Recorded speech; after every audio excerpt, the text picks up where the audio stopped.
Hiver 2021, les ouvriers s'affairent pour abattre les chênes de la forêt de Vibray.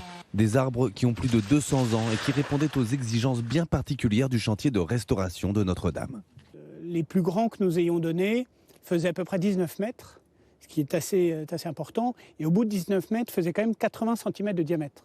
Donc c'est énorme. Mais il était essentiel pour Bernard d'Harcourt, leur propriétaire, de ne pas endommager la forêt en rasant toute une parcelle, même si c'était pour la cathédrale. On n'est pas allé chercher 5 arbres en même temps, collés, qui auraient fait un énorme trou. Voilà.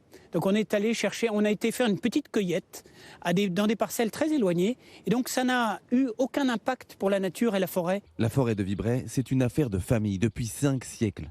Bernard et son père, 95 ans, perpétuent le travail de leurs aînés, en la gérant avec précaution et de manière raisonnée. Alors quand les architectes de Notre-Dame leur ont demandé de l'aide, c'est le travail de plusieurs générations qui était ainsi récompensé. Une sorte de consécration, si je peux dire, et qu'il y ait un petit morceau de la forêt du Vibray dans Notre-Dame restauré. Ils ont fait don de 10 arbres centenaires pour les travaux de la cathédrale, léguant ainsi aux générations futures un peu d'eux-mêmes, mais aussi tout un passé familial.